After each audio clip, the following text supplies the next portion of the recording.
Hi, Lizzie here, and today I'm going to show you how to construct Joy, and this is Joy. She is without doubt a labour of love. I love her. I know you're going to love her. Yes, it just looks like a box, doesn't it? And actually there's a few techniques in here that may be new to you, so which is going to push you a little bit, which is great because we all need that from time to time. Anyway, Joy, I'll show you in a minute.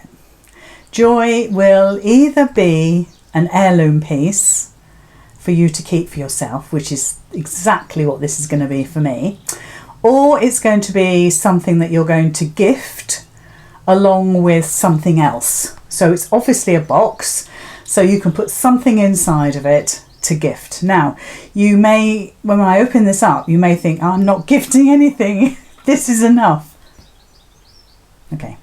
So it's attached with 4 loops and buttons, okay? So loops of ribbon, 1/8 of an inch, and little tiny buttons. Okay, now you can decide whether you have big buttons or big small buttons. So if I move this around, you can see I'm just using a 10mm button there with a piece of ribbon to hold it together. So I actually like to have it so this part is actually on the top, and then I know what I'm doing. I know how to open it up. It's not really a mystery, but it just helps me. So this is the top flap, which you can see opens up. So you've got the triangles, and then you've got the loops. So I'm going to have to move it so I can unloop it. So that's the first loop.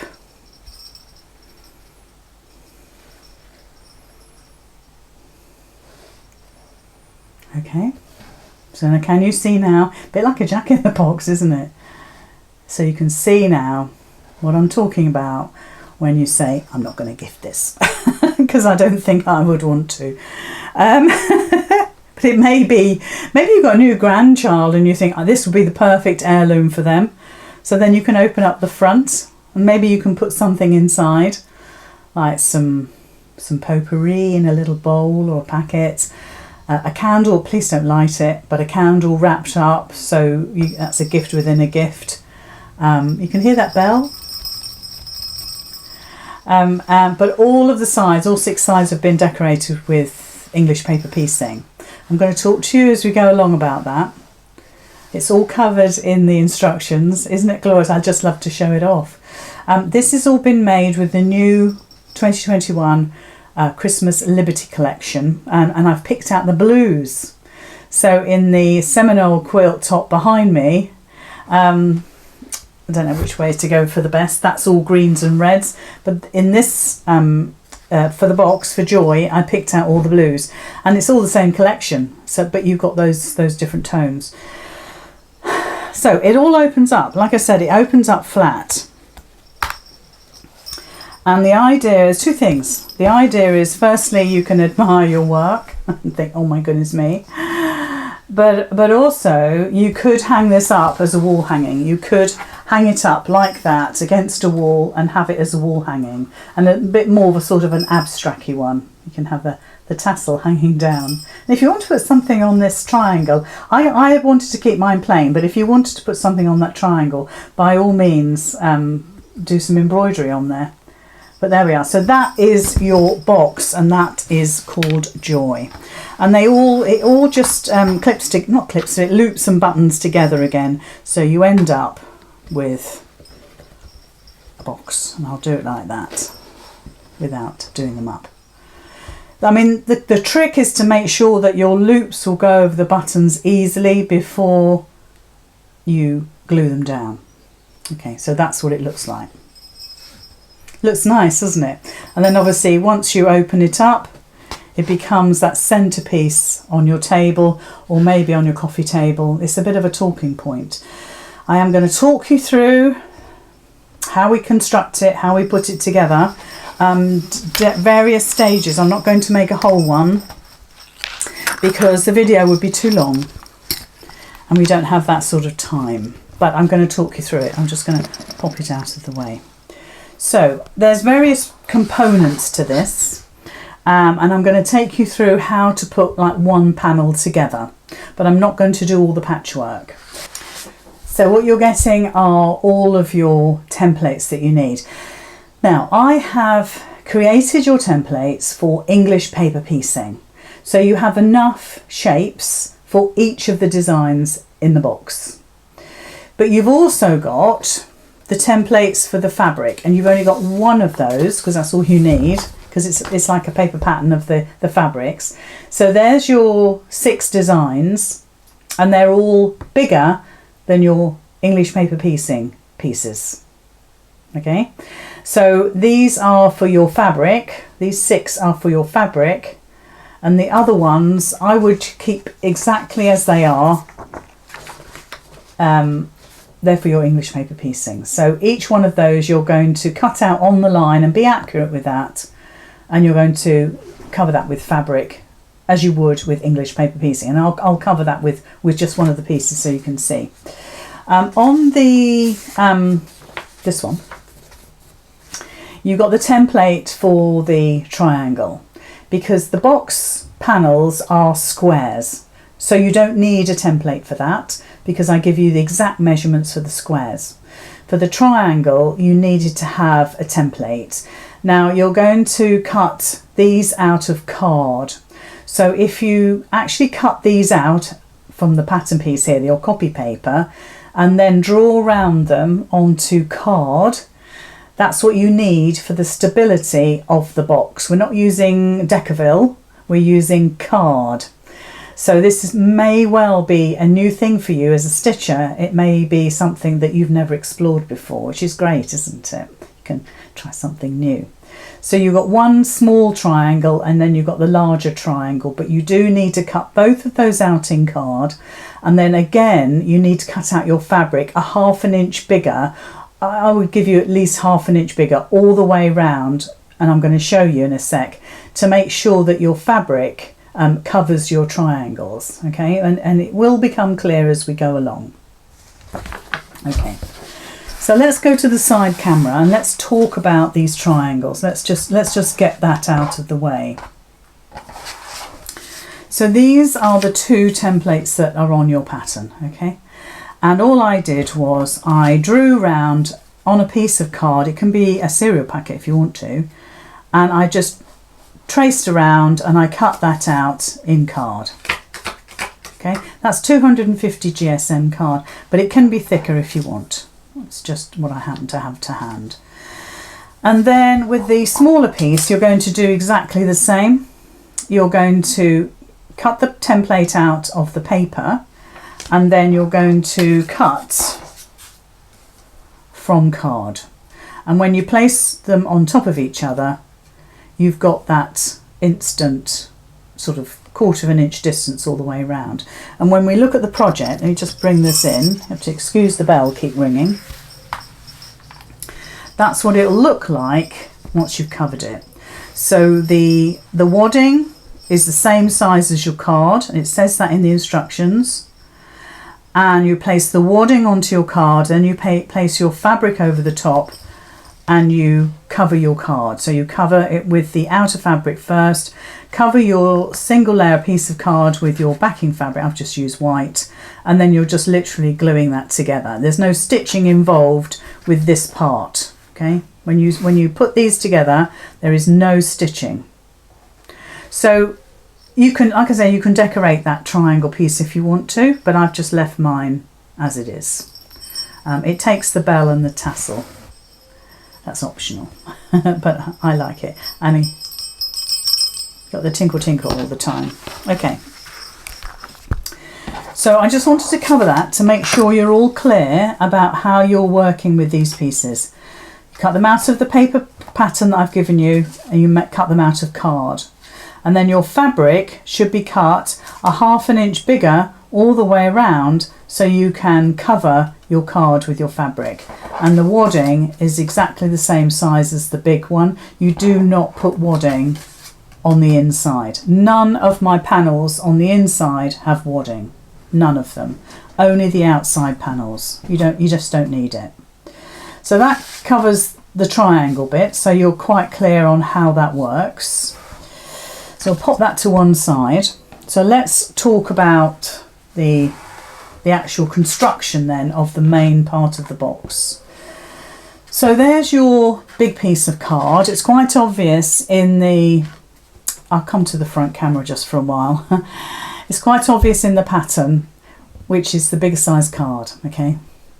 So you take your big size card and it tells you to cut the wadding exactly the same size, and that gets put over the top. Now, if you want to glue that down with some spray, or I'm using bookbinding glue. It's the best glue ever for using with cardstock and fabric. But you may well have a really good tacky glue that you can use as well. You see what you've got in your stash. I recommend bookbinding, but you decide what's best for you. So you put your wadding over the top. So we could use a little bit, well, you could use a regular glue stick, because when it's not going to be stitched, so a couple of little strips of that glue is absolutely fine. So just lay that over the top, and that's our wadding attached, and that's on the outside only. We do not put any wadding on the inside. It's just not necessary. So that's attached, and then we have our piece of fabric, which is the red version of the box that I already made. Beautiful, isn't it? And it's a 1/2 inch bigger all the way around. You can see, if I turn my card that way, you can see it's quite a bit bigger. So now we're going to go onto the side camera. So I want to show you how to use this bookbinding glue correctly.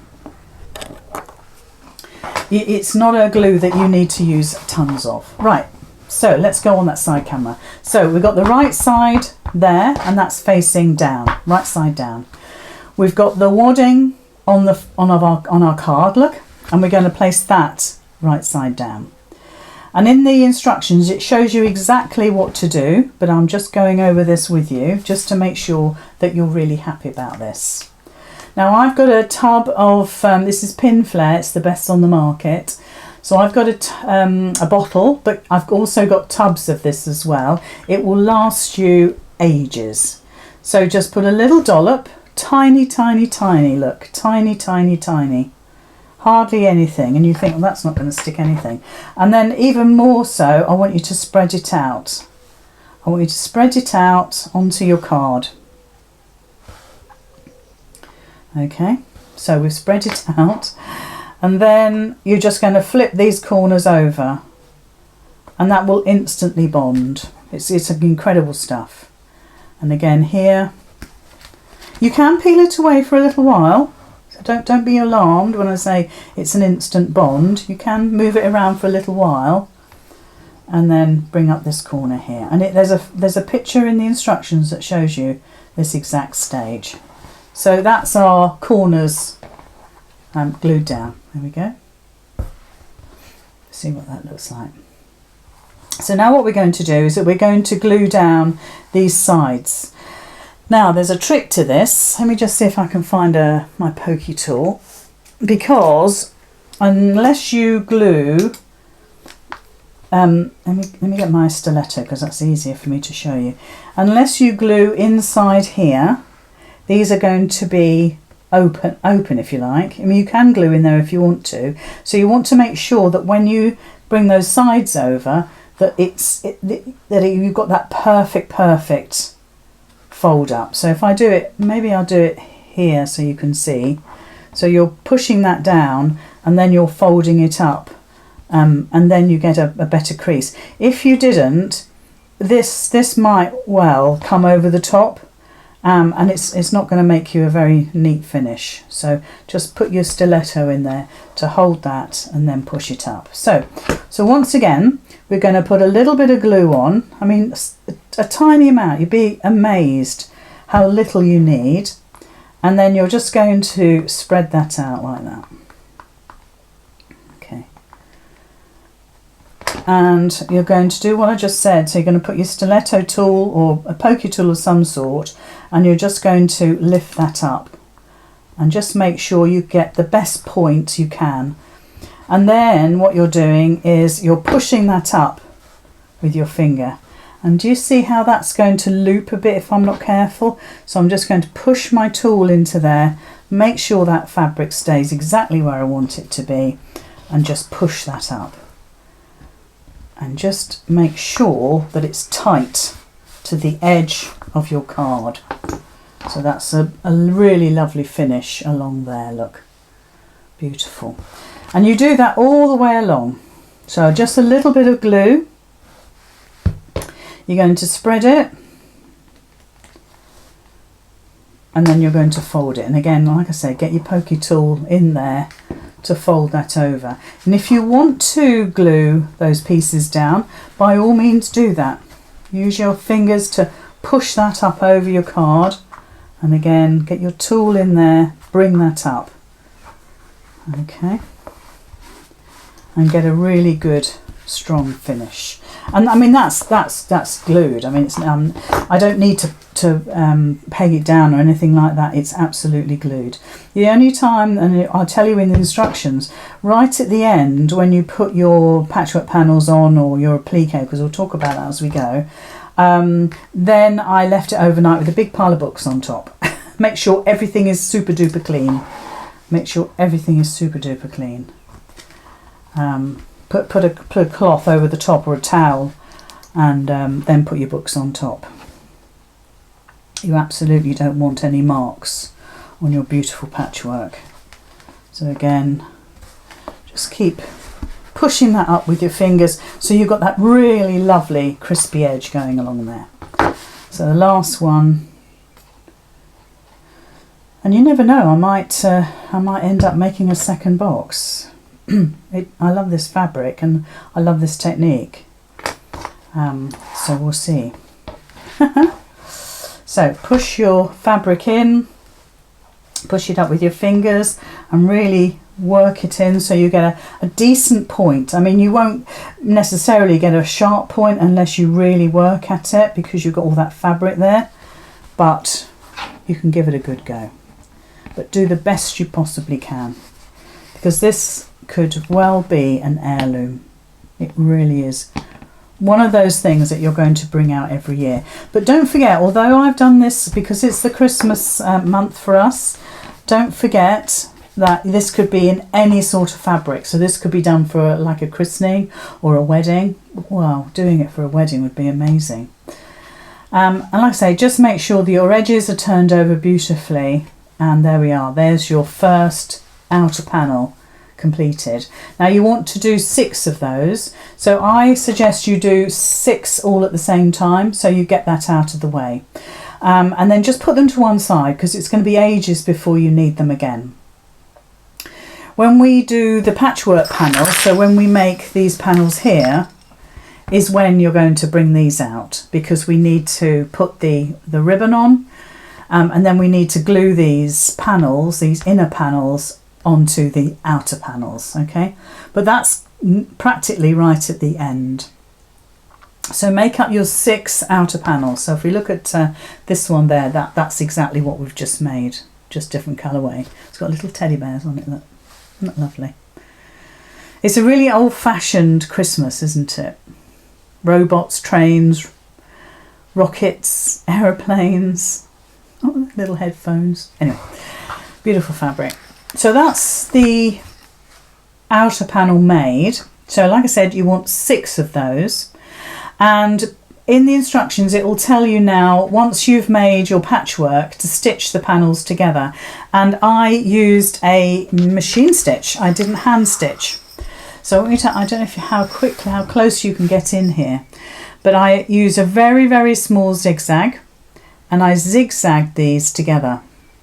Okay, you can, if you want to, hand stitch, just like you hand stitch your hexagons together and all your pieces except the clamshell. You can do the same for the boxes, but to make it really strong so it becomes an heirloom piece that gets brought out every year, then I have machined the 2 together. So I've just placed them together and just machined all the way. I haven't done right sides together, so I haven't stitched them like that and then stitched down here. I haven't done, so if I open it up, I haven't done that and then stitched. I have placed them side by side underneath my machine, and I've stitched. But I've done that before I've put my inner panels on. So if you want to, once you've made up all 6 and your triangle piece here, then you can actually stitch those together if you want to just sort of get that out of the way. But follow the pattern and then you'll know exactly which step is next. Okay, so we've made our panels. Now we need to make our inner panels. Now this is where you can decide if you're going to do applique, which is a lot quicker, or you're going to do English paper piecing. So I'm going to cover the English paper piecing. So the inner card is smaller than your panel. So, okay, so that sits over the top once it's covered with your fabric. That's your card. No wadding, just the card and the lining fabric. Okay. If you use a cream card or a card that's got any form of logo on, it'll show through white fabric. So be aware of the colours that you use of that card. I've used white, so it means that when I put my white fabric over the top, it stays white. Okay, you might find it distorts if you use the inside of a cereal packet, for instance. Okay, just so you're aware of that. So we don't need that for the moment, but we do need our lining piece of fabric. So our lining piece of fabric is bigger than our card, and it tells you this in the instructions. I'm not telling you something that I haven't covered already, but just so you know, it's a good 1/2 inch bigger all the way around, just to give you that folding technique. 1/4 inch wouldn't be enough, really wouldn't. So I wanted to talk to you about the clamshells. So you've got the pattern piece that is for the fabric. So there's your pattern piece for the fabric. So you're just going to pin that onto your fabric or use some spray glue, temporary, just to cut around your pattern piece. And then you've got your actual template. And this is the same for all your other patchwork pieces, which I'll show you in a second. It should sit fairly evenly. Let's put this behind us so we can see that a bit better. It should sit fairly evenly all the way round. It depends on your cutting. But there we are, you can see what that looks like. Now with the clamshell, it's a little different to the English paper piecing. I'm going to show you the diamond and how that works. But it kind of is, the technique is just the same. Now you could get a proper glue fabric pen, temporary, to stick your fabric onto your template, but you could use something like this. In actual fact, the cheaper the better, because we don't want it to be super sticky, because we need to take these papers out. So with your template sat down on your fabric, just get your glue and just do little bits of gluing. You don't need a huge amount. Please don't cover your template with glue. It's just a waste. So all I've done is put glue around my rounded edge. I've not put glue anywhere else. And all I do, and that you could be different to me, but I start in the middle and I just place the first bit down. There we go. So it's just that first little bit. And then I just work my way around. I just use my finger, and it pleats as you go, and that's exactly what you want it to do. But try not to make the pleats too big. So we're just folding that down. Let me pop that on there so you can see. I've done like a half. And then all I'm going to do is work my way around the other side again. If you get too big a pleat, then undo it, unstick it, and do it again. And try to get small little pleats as you go along. Now you could, if you've got time on your hands, you could do a little running stitch all the way around and gather that. But most of us have got a life to lead, so that's perfectly fine. And that's the only edge on a clamshell that you need to glue. Okay, that's the only edge. You do not do these bits, the stalks. So if I get my iron, now once you have stuck all your templates down onto your fabric, they all need an iron. Okay, they all need an iron, just so your creases are beautiful. So there is my fabric, and if we look on the other side, let me get the white fabric in, you can see better. That's not a bad result. Okay, so I'm going to iron this white fabric because it's while it's been waiting to be demonstrated with, it's got a little bit crumpled. I'm going to show you how to do the clamshell because it's a little different to the others, and that's why I wanted to do it. With all of the others, it's exactly the same. So let's just pop the iron to one side again. Let's show you. I'm going to come back to the clamshell, but I'm just going to show you the diamond. So you get one paper piece, which is the pattern piece for your fabric. Okay, so you only get one of those, and you use that to cut your fabric out with. And you need to cut it out 6 times to make enough diamonds to create your design. I'll show you that in a sec on the box. So I'm only going to show you one. Then you need to cut out all the inner templates for your fabric. So if I turn it so as it should be, there we go, like that. And like I say, it should be bigger all the way around. So again, you're going to get your glue stick and you're going to glue one side at a time. So you're just putting a little bit of glue on because we want to take these out. So you don't want massive amounts of glue. So again, you're just folding over and pressing down.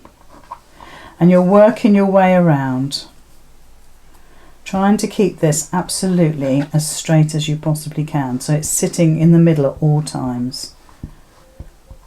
And the thing about this glue, even with the fabric glue, and I'll use either, I'm not fussy. As soon as you put an iron on it, it becomes really stuck down fast, but it will peel off. So there's 2 sides, and then just do the next side and push it up with your finger. And you could sit on an evening and do these. And then the last one, you have a little tail. Can you see the little tail there? And then the last one, like that. And work in a methodical manner. So work, you know, going anti-clockwise or clockwise.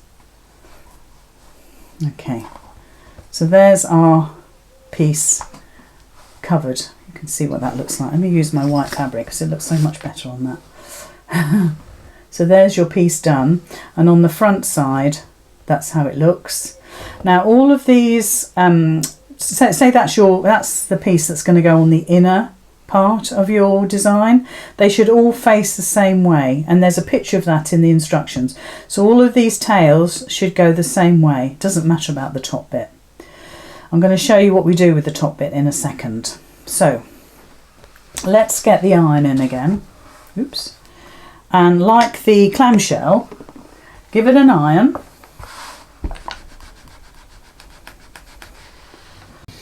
Oh, hi there. Thank you for stopping by. I was going to talk to you about the Gold Club actually, and I'm preparing for our Facebook Live tonight because every week on Facebook in the Gold Sewing group, we actually do other things like free motion embroidery tonight.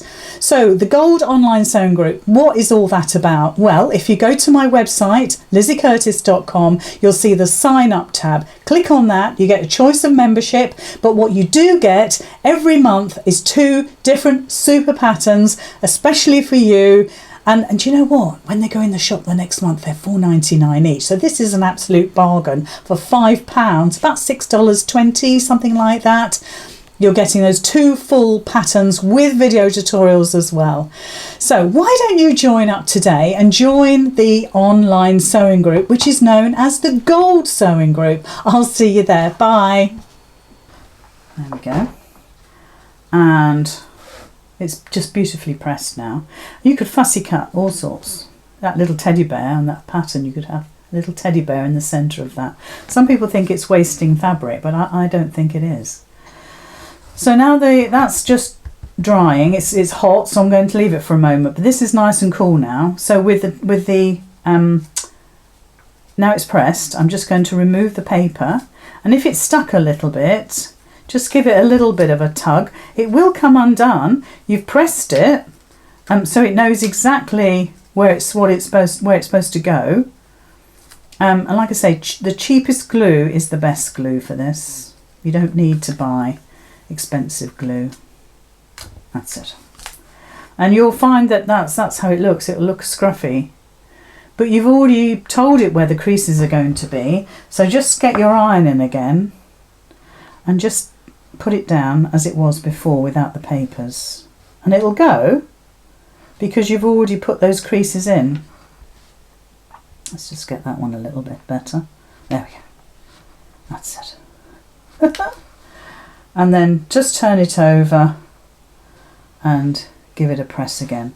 And you might want to use some best press on there again, or a starch spray. So there we go. So that's not bad. I've got a little point there, but I'll get rid of that. And so that's ready to put on your design. And we should go on to that in just a second. So let's get rid of those pieces. So there's our little diamond, isn't it the cutest thing? And of course now you want to take the papers out. So again, do exactly what you did before. Start at a place where you can get your finger in there.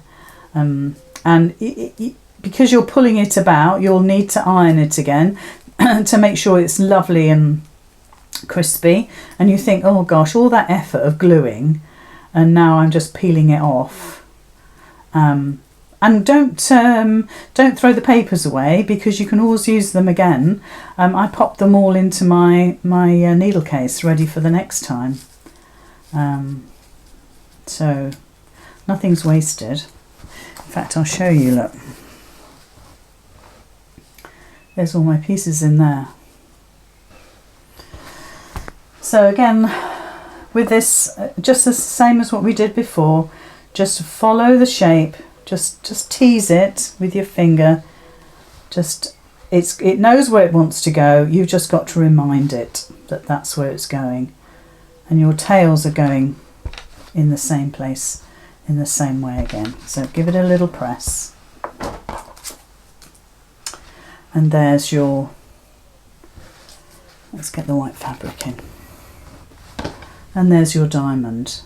So when we look at the design, let's get all these bits and pieces out of the way. There's the diamond. And each one of these are then hand stitched together. And to be honest, you don't need to hand stitch them together. You could do what I did, joining these two squares up. I've zigzagged, so you could zigzag that if you want. And then you just slip stitch all the way around to attach it. But you could glue it. Now, if you're going to do applique, which is a lot quicker, cut your fabric out the same size as this small shape. So if we look at the diamond, I've been tidy and put them away. Here we go. So you've got one for the fabric and you've got one for your English paper piecing. So this is the one that you use for applique, otherwise it just won't fit on your box. So use it like that. I've done alternate colours, but you might want to keep them all the same. That's up to you. With the half hexagons, I've done all the same colour and just put a patch in the middle to make it look like I've got a hexagon. Let's have a look. Otherwise, with the hexagons, I've used all the same colour, and I've used the contrast white one in the centre. But there's lots of different things you could do. But with the applique, if you're going to do applique, then use the templates as your pattern piece and not the bigger piece, which is for the fabric for the English paper piecing, if that makes any sense to you at all. And you can just then stitch them on there. I would use a bonder web or a heat and bond, glue them down and then stitch. They would look they'd look super. They would still look absolutely super. So there's no reason why you should spend hours and hours hand stitching all these things if you can actually get away by doing the machine. Okay, so I just want to make sure that you're quite clear that it doesn't have to be English paper piecing. You can use your applique skills. Okay, fussy cut, a few bits and pieces. Right, so for the clamshells, I'm just going to move this so we can see it. I'll try and get my button out of the way. With the clamshells, they go into the corner. That's how I've done it. You could do it going across or going across here, but I thought it'd be nice to do it in the corner. So can you see there's the roundness of the clamshell, and with these I've actually zigzagged, so I don't know if you can see, but I just quickly zigzag that on my machine, just to be different really. So in the pattern it does tell you how to do this, because it's definitely different to the other designs. That's why I thought I'd cover it. So you need and I'm just looking for my heat erasable pen, which I cannot see. I might have to use an ordinary pen. Okay. So with your square of your fabric, you've got your small piece of card. I'm going to do this on the wrong side. I want you to put your card down onto your fabric, and I just want you to draw around, okay? I just want you to draw around roughly, so you can see where you're going to fold over. It might be better to see this on the side camera. I've done this on the wrong side, but that's fine. You're going to do it on the right side. So you're drawing around your card. And there's a picture of this in the instructions, but I just wanted to cover it again in the video just to make sure you're totally clear, because this denotes where you're going to fold your fabric over your inner card. So there's no point putting your clamshells, for instance. Let's hold that up.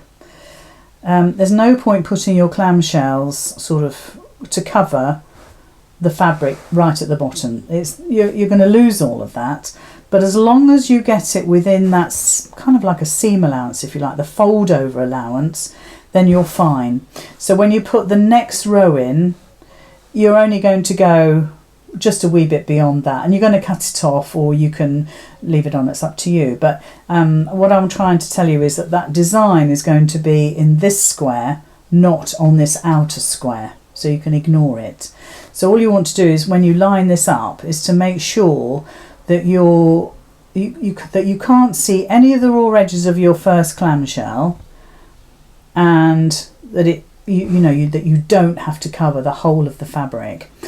Now what I suggest you do is to lay all of your clamshells down. You need 6. I want you to lay them all down so they're sitting on your box like this, and I want you to put a little dab of temporary glue behind each one to hold it in place, and then stitch them down, whether you choose to hand stitch or whether you machine stitch. That's what I would do, because you're layering all of these up on top of each other. Can you see how they layer up? Okay, you don't see any of the raw edges.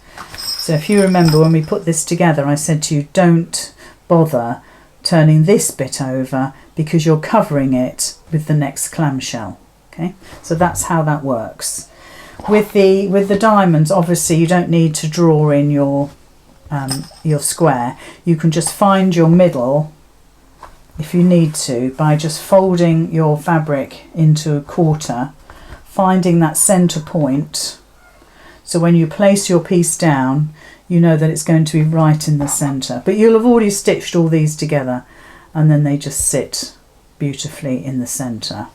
And to be honest, once you actually stick your card onto your fabric, you can always move it around a little bit to make sure that that design is central.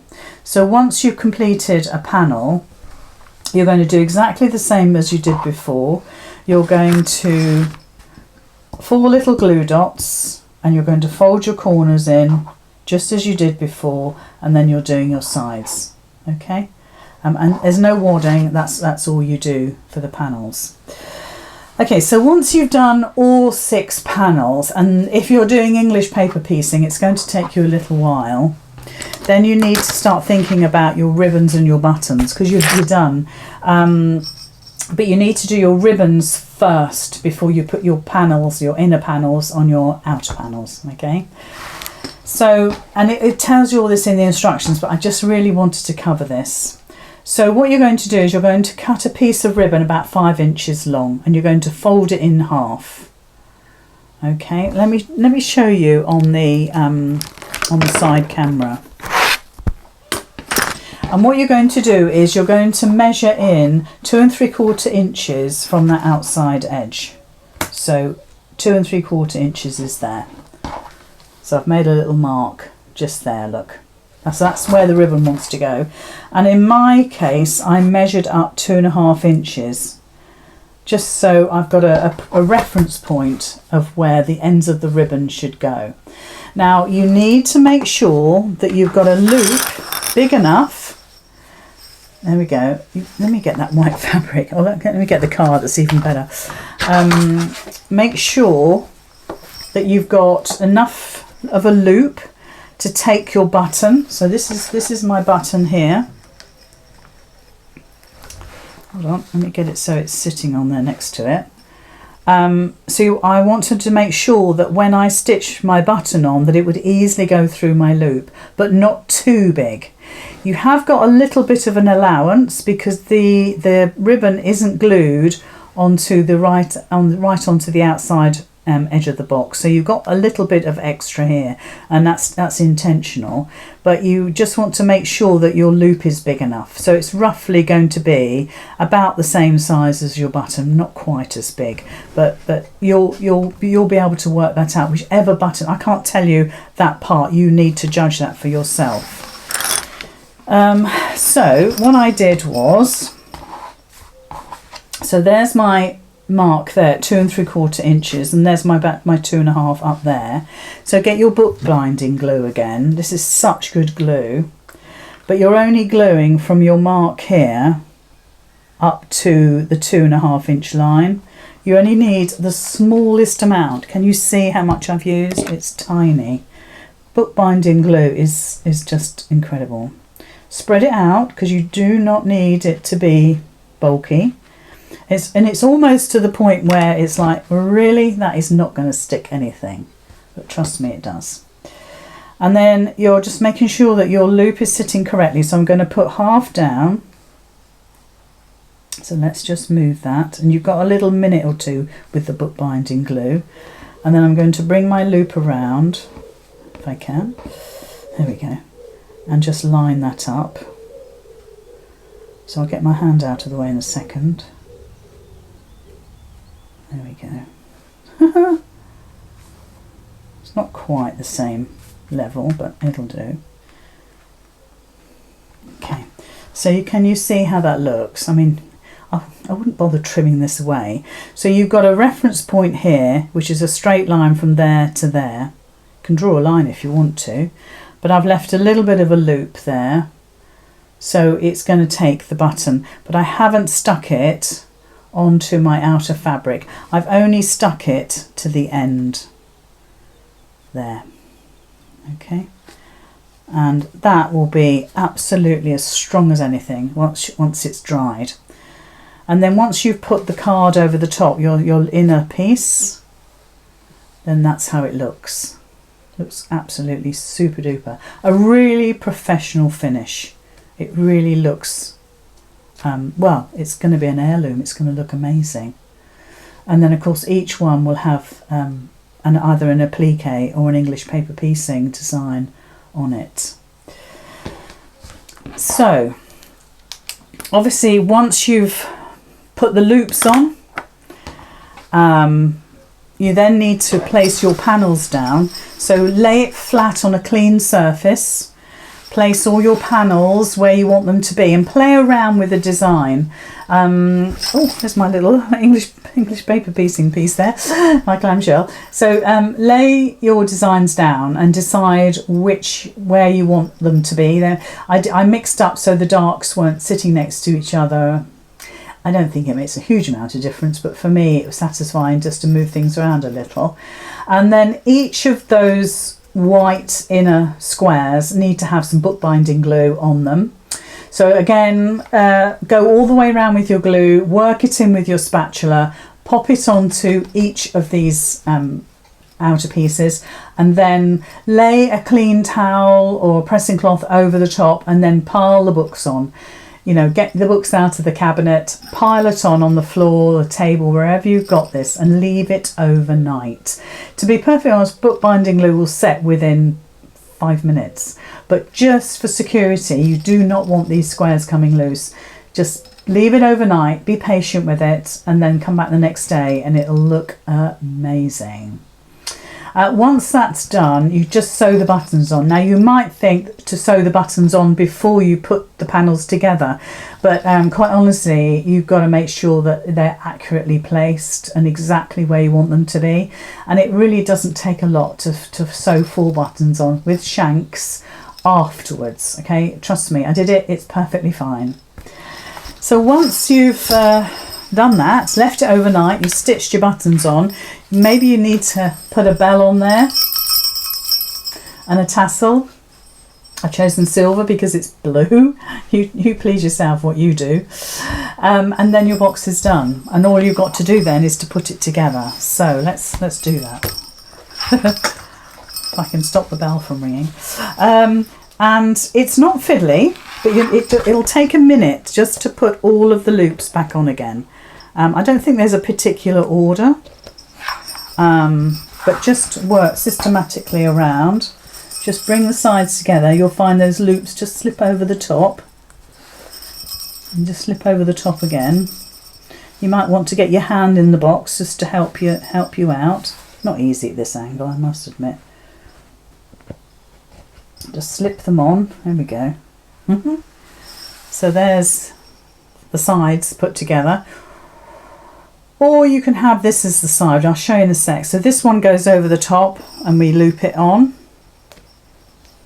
Okay, so that's the box put together. I quite like it with the tassel and the bell on the top, but I suppose really it sits better like that. So this is where we started. This is where we started with Joy. And this is one of our projects for July.